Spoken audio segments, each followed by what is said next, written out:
जोरदार जयकारा लगी गुरु महाराज का। बोलिए गुरु जम्बे सर भगवान की। सर्वप्रथम तो सांचौर वासियों को नया जिला बनने पर बहुत बहुत हार्दिक शुभकामनाएं। आज हम ओबीसी आरक्षण संघर्ष समिति के बैनर तले सारे इकट्ठे हुए हैं। जो शब्द पूरा लिखा हुआ है, लाइन पूरी लिखी हुई, ओबीसी आरक्षण संघर्ष समिति, इस नाम में बहुत कुछ छुपा हुआ है। यदि इसको अपन अच्छे से इसको संधिशेष करके इसके एक एक शब्द की परिभाषा को अपन ध्यान से गौर से ध्यान से पढ़े, इसको समझे, तो आज हम इकट्ठा क्यों है, इस का कारण क्या है, ये हम लोगों को पता चल जाए। पंडाल में बैठे हैं मोस्टली ज्यादातर पोतिया पागड़ी वाले। इन लोगों ने आज से काफी वर्ष पहले भी बहुत संघर्ष किया है। ऐसी विपरीत परिस्थितियां देखी है।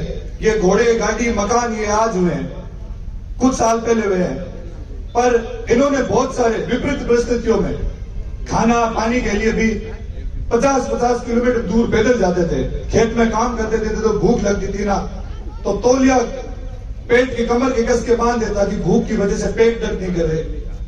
ये तब से लेके अभी तक ये संघर्ष में समाज के साथ में खड़े हैं। तो मैं सांचौर के युवा साथियों से निवेदन करूंगा कि आपकी भागीदारी, आपकी उपस्थिति बहुत ज्यादा जरूरी है। यदि ये हमारे पूर्वज जो लंबे टाइम से संघर्ष करते आ रहे हैं, वो आज भी अपने लिए, आने वाली पीढ़ियों के लिए खड़े हैं, तो अपन क्यों नहीं खड़े? ये कर किसके लिए रहे? ये कर किसके लिए रहे? ये आने वाली पीढ़ियों के लिए कर रहे हैं, क्योंकि इन्हें पता है कि आने वाली पीढ़ियां हमसे पूछेगी, इतिहास हमसे पूछेगा कि आपने हमारे लिए क्या किया, हमारे लिए कब आवाज उठाई। बहुत सारे वक्ताओं ने आरक्षण क्यों जरूरी है, और आरक्षण में हमारी कास्ट है, जो विष्णुई कास्ट है, वो एलिजिबल है ओबीसी आरक्षण के लिए। इसके जो भी तकनीकी पॉइंट है वो सब आप लोगों के साथ में साझा किए। मैं 3-4 पॉइंट है, उन पॉइंटों को लेकर आप लोगों के बीच में बात है वो साझा करूंगा। पहला पॉइंट है एकता, सामाजिक एकता है। वो हमें सारे तरीके से, राजनीतिक हो सकते हैं, हमारे संगठन, विचारधारा सब अलग हो, मन भेद अलग हो सकता है, मत भेद अलग हो सकता है हमें एक ही गांव में 2 प्रत्याशी है, सरपंच का या किसी का चुनाव लड़ते तो आमने सामने हो सकते हैं, पर ये समाज का मुद्दा है, ये समाज के लिए एकता का मुद्दा है। इसमें आने वाली हर पीढ़ियों का भाग बदल जाएगी यदि हमको यदि ओबीसी आरक्षण मिल जाता है तो। उसके लिए हम सबको एक होना पड़ेगा। दूसरी बात है संघर्ष। आजकल की युवा पीढ़ी पता नहीं कहां खो गई है। संघर्ष के नाम पे देखते हैं कि सोशल फाइट है बस। अरे वो नशा ज्यादा नहीं है, वो 5 या 7 दिन में ठंडे पड़ जाते हैं। संघर्ष हमने देखा है, आरक्षण गुजरों को लेते देखा है, बहुत सारी कास्ट है उनको लेते देखा है। इतने आसानी से आरक्षण नहीं मिलता, उसके लिए हमें बहुत लंबी लड़ाई लड़नी पड़ेगी। यदि छोटी लड़ाई लड़ने से मिल जाती तो और ही बढ़िया बात है, पर हमको तैयारी, प्रिपरेशन इस हिसाब से करनी पड़ेगी कि हमें आने वाली हर एक विपरीत परिस्थिति, चाहे आंधी आए, तूफान आए, बरसात आए, हमें यह संघर्ष यदि हमने अभी शुरुआत कर दी है तो इसको जब तक हम सफल नहीं हो जाए तब तक हम लड़ते रहेंगे। संघर्ष का मतलब ये होता है कि विजय प्राप्त करना। संघर्ष का मतलब ये नहीं होता कि हम हार के बैठ जाए। यदि हमने सब इस समिति के अंदर संघर्ष लगा लिया तो हम जब तक हमारा जो हक है वो हक नहीं पा लेते तब तक हम चुप नहीं बैठेंगे। और सिर्फ ये नहीं है कि आज जितने आए हम उतने ही रहे, हम इस कारवा को आगे से आगे बढ़ाना है। पहली मीटिंग सफलतापूर्वक जोधपुर में हुई, दूसरी यहाँ सांचौर में होगी, आने वाली मीटिंग और जगह होगी, फलोदी, बीकानेर, नागौर। हम सब यहां से यदि मजबूत आवाज उठाएंगे तो सब लोग जुड़ेंगे हमारे साथ। और आरक्षण क्यों जरूरी है? पिछला जो जस्ट यूपीएससी रिजल्ट आया, एक सितारा हमारे बीकानेर नगरासर से बिलोंग करता है, प्रॉपर काफी टाइम से जो जोधपुर रह रहे हैं, भाई दिनेश, वो आईपीएस बने। यदि हम ओबीसी में होते तो वो आईएएस ही नहीं, कैडर भी राजस्थान होता। हम इतने पीछे, इस चीज को हमें समझना पड़ेगा। और मैं कह रहा हूं यदि बिल्कुल अपन ओबीसी आरक्षण को पा लेते हैं तो हम सोच नहीं सकते कि ओबीसी आरक्षण मिलने के 5 या 10 साल में अपना नेतृत्व, चाहे सरकारी पोस्ट पे हो चाहे राजनीतिक पोस्ट पे हो, ये एक अच्छा संदेश जाएगा। और मैं कह रहा हूं बड़े से बड़े पद पे हमारे अधिकारी है वो हमें मिलेगा, तो हमें एकदम मजबूती के साथ लड़ना है। जब आंखों में अरमान लिया, मंजिल जो अपनी क्या है, अपना आरक्षण हक है, मंजिल को अपना मान लिया, तो क्या मुश्किल क्या आसान, बस ठान लिया हमें ये करके दिखा। तो आप सभी लोगों से, बहुत सारे वक्तागण हैं, मैं तो ये भी कहूंगा स्पीकर महोदय से कि वक्ताओं की ज्यादा जरूरत नहीं है, और हमें धन्यवाद भी बोलना नहीं है, क्योंकि हम सिर्फ अपने व्यक्ति विशेष के लिए इकट्ठे नहीं हुए, हम समाज विशेष के लिए इकट्ठे हुए, क्योंकि सबका काम है। तो जरूरी नहीं सारे वक्ता बोले, आप जो अपने नेतृत्व कर रहे हैं उन 5, 7, 8 जनों को बुला दो जो अपनी बात एकदम पूरी तरह से संक्षिप्त में रखे।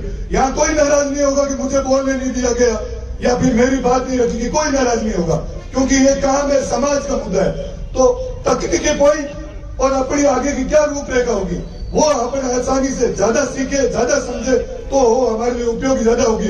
वो ज्यादा वक्ता बोलने से बेहतर है कि हम प्रभावी चीज बोले, ताकि सोशल मीडिया के थ्रू और जो श्रोता सुन रहे हैं उनके थ्रू ये जो चिंगारी है वो लास्ट छोर पे बैठी झोपड़ी तक पहुंच पाए। और मैं तो आप सभी लोगों से निवेदन करूंगा कि ये जो आज अपन प्रण ले रहे हैं, प्रतिज्ञा ली, भाई अभिषेक ने भी दी, ये जो प्रतिज्ञा ली, इस प्रतिज्ञा को बिल्कुल दिमाग में बिठा लीजिए। और जो भी समाज में उनको तो कहना ही कहना है, पर बहुत सारे मुद्दे पहले हुए बाकी समाज के, उसमें अपन कंधा से कंधा मिला के उनका साथ देते हैं। उन लोगों को भी क्या है, इनमें साथ लीजिए, ताकि उनको पता है कि विश्नोई समाज, पहले साथ में भी बोला था कि विश्नोई समाज दया के लिए जाना जाता है, जीव के लिए जाना जाता है, पर्यावरण प्रेमी के लिए जाना जाता है। तो यदि हम इस चीज के लिए जाने जाते हैं तो बिल्कुल हर एक समाज में, विश्नोई समाज के अलावा भी समाज में बहुत सारे लोग होंगे जो अपनी भावनाओं को समझेंगे, और समझेंगे बिल्कुल ऐसी विपरीत परिस्थितियों में जहां मीणा और मेघवाल भी नहीं होते थे, ऐसी विपरीत परिस्थितियों में विश्नोई समाज बढ़ के आगे आया अपने बलबूते पे। तो ऐसे बहुत सारे झोंपड़े और परिवार बैठे हैं जिनको इस आरक्षण की जरूरत है। हमें ये आरक्षण की आवाज है वो बहुत मजबूती के साथ लड़नी है। और मैं आरक्षण समिति के यहाँ सारे बैठे हैं, विक्रम जी बैठे हैं, परशुराम जी बैठे हैं और तमाम लोग बैठे हैं। मैं आप लोगों को भी कहना चाहता हूँ कि बीकानेर में जब ये आरक्षण समिति की ओर से मीटिंग रखेंगे तो मैं आपसे वादा करता हूं कि पंडाल कम पड़ जाएगा, इतना भराव मिलेगा, इतना सहयोग मिलेगा। तो आप लोगों से भी सहयोग की उम्मीद करते हैं कि अगली बार कोई भी फॉर्मल मीटिंग होए तो विश्नोई समाज का एक एक बंदा यहाँ पे अपना मिलना चाहिए। और दूसरी और भी श्रोतागण नागौर साहब है, उन्होंने बात की कि हमारे यहाँ पे फीमेल प्रेजेंस है, जो महिला शक्ति है, उसका एग्जाम्पल हमें अभी भी नहीं देंगे भाई। हम हर जगह मंच पे, चाहे चुनाव के टाइम बात होती है, चाहे बड़े मुद्दे होते तब बात करते हैं कि महिलाओं को अपने को साथ में लेके आगे चलना है। मैं कह रहा हूँ यदि हम फीमेल प्रेजेंस को साथ में लेके चलेंगे, बहुत गर्व होता है जब फीमेल अपने परिवार से कोई बहन बेटी कोई आगे बढ़ती है, बड़े पद में जाती है, तो अपने गर्व से सीना ज्यादा चौड़ा होता है लड़के के बजाय। तो उनको यदि आप आगे रखेंगे तो मैं कह रहा हूँ इस आंदोलन में और ज्यादा, एक यज्ञ में घी डालने से कितनी आग लगती है उतनी ही चिंगारी और ज्यादा तेज चलेगी। और मैं ये भी कहता हूँ कि यदि जो फीमेल प्रेजेंस अपने साथ रहेंगे तो अपने को सफलता भी बहुत जल्दी मिलेगी। आप लोगों का बहुत बहुत धन्यवाद कि आप लोग सब इस संघर्ष समिति ओबीसी आरक्षण के लिए इकट्ठे हुए। उम्मीद नहीं, पूरा विश्वास है कि आप जहीं भी हो।